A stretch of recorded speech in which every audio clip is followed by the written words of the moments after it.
9 kotak tersebut ada 3 hal yang bisa dilakukan. Yang pertama adalah penempatan. Jadi kita coba tempatkan dari 9 kotak. Ini saya ngomongnya penempatan ini di sini nomor 4 ya.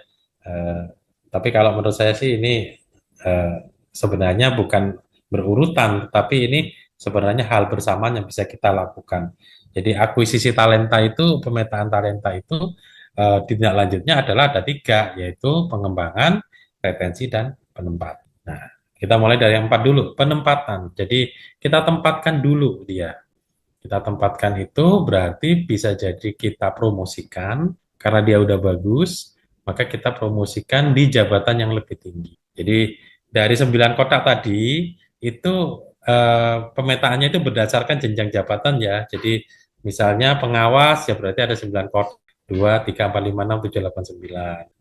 Administrator ada 9 kotak juga, 1, 2, 3, 4, 5, 6, 7, 8. Terus JPT Pratama juga gitu. Jadi orang yang sudah posisi 9 itu bisa dijadikan calon pengganti atau calon suksesor. Jadi terutama kotak 7, 8, dan 9. Dia akan kita jadikan calon pengganti di level karir yang lebih tinggi, di jenjang yang lebih tinggi. Jadi orang yang posisi 9 di pengawas itu merupakan suksesor di jabatan administratif. Orang yang 9 di administrator berarti dia suksesor mereka yang ada di JPT seperti itu ya.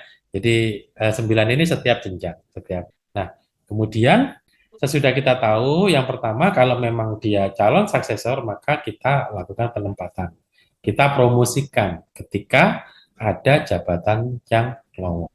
Jadi ini kita yang lowong kapan? Tahun depan, awal bulan, awal tahun, bulan pertama. Berarti kita sudah bisa petakan kira-kira calon-calonnya siapa. Itu penempatan. Nah, yang kedua, penempatan itu tidak hanya promosi, bisa juga rotasi. Jadi ibaratnya kita main catur gitu seperti itu, kadang kita memerlukan strategi siapa-siapa yang mau ditaruh di siapa-siapa yang mau ditaruh di sama. Penempatan juga begitu. Kita bisa melakukan promosi, menaikkan posisi seseorang atau merotasi, menempatkan seseorang pada bidangnya. Jadi dalam proses perjalanan ini kita tahu, oh ternyata si A ini cocoknya di bidang B gitu ya. Kita melakukan rotasi. Kenapa? Karena pada dasarnya setiap manusia itu memiliki kelebihan, memiliki bakat-bakat, memiliki kompetensi, tapi mungkin bidangnya beda-beda. Jadi seni dalam memimpin suatu organisasi adalah menempatkan orang sesuai dengan passion, sesuai dengan kompetensi, sesuai dengan profesionalitasnya. Jadi ketika dia ditempatkan di posisi yang sesuai passion, profesionalitas,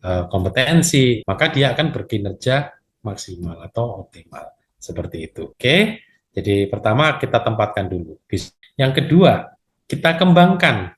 Kita kembangkan. Kalau kita ngomong kembangkan berarti dari kecil menjadi besar, dari tidak bisa menjadi dari rendah menjadi tinggi, dari 10 produk menjadi 11 dan seterusnya itu berarti mengembang. Maka ketika kita sudah bisa memetakan 1 sampai 9 di setiap jenjang jabatan tadi, maka langkah berikutnya kita bisa memetakan, oh si A ini dari kotak 7, bagaimana biar ke 8? Apanya yang harus ditambah? Oh si A ini sudah 8, bagaimana bisa ke 9? Apanya yang harus disempurna? Seperti itulah, itulah fungsi dari pengembangan. Proses pengembangan bisa dilakukan dalam bentuk coaching, counseling, mentoring gitu ya, coaching, mentoring, counseling seperti itu.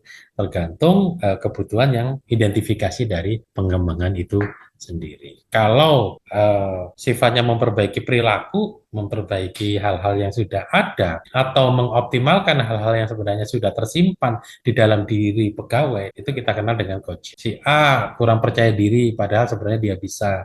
Nah, kita motivasi, kita yakinkan, akhirnya dia mau berlatih dan uh, mampu melakukan pekerjaan dengan lebih baik, itu disebut coaching. Nah, kalau mentoring itu adalah ketika kita menginginkan bahwa kita mempelajari hal baru. Oh, ada aplikasi baru. Si A belum bisa. Kita ikutkan pelatihan untuk mempelajari aplikasi tersebut, itu mentor. Kita belajar dari webinar, itu juga mentoring. Sedangkan konseling itu lebih mendalam ketika terjadi permasalahan-permasalahan di perilaku yang bersumber di luar dari pekerjaan, tapi mengganggu pekerjaan. Itu sering kita atasi dengan sesi konseling. Jadi masalahnya di luar sama orang, tapi dia di kantor diteror misalnya begitu, jadi nggak bisa kerja. Nah itu kita lakukan. Tujuannya adalah pengembangan itu tadi. Nah, untuk proses rotasi itu bisa di semua kota, untuk proses promosi itu bisa hanya di 789. Untuk di bawah itu diupayakan kalau memang benar-benar nggak ada. Nah, itu pengembangannya. Terus kemudian selanjutnya adalah retensi. Dari hierarkis apa namanya jabatan, hierarkis karir seseorang, namanya apa namanya karir itu tidak ada yang bisa menduga ya, tidak ada yang bisa mengetahui kita suatu saat menjadi apa itu agak sulit dipetakan bisa, tapi dipastikan belum tentu. Sehingga ada orang yang kelihatannya pertama karirnya jalan terus, pelaksana cepat, eselon 4 cepat, di eselon 3-nya lama banget gitu, baru eselon 2. Itu ada juga yang eselon 4-nya lama, eselon 3-nya lama, eselon 2-nya langsung kenceng, eselon 2, eselon 1, nah ada juga. Ada yang dari awal kenceng terus ada. Ada yang sampai dari awal sampai akhir ya pelaksana terus. Jadi seperti itu.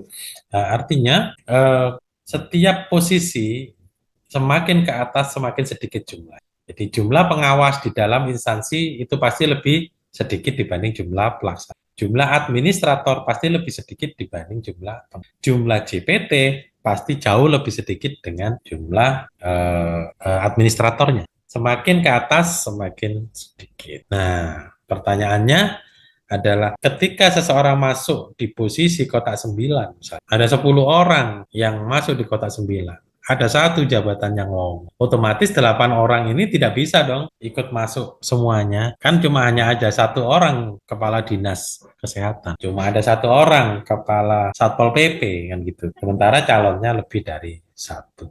Dan calonnya rata-rata dari kotak 78. Nah, disinilah fungsi manajemen talenta untuk memperkuat retensi.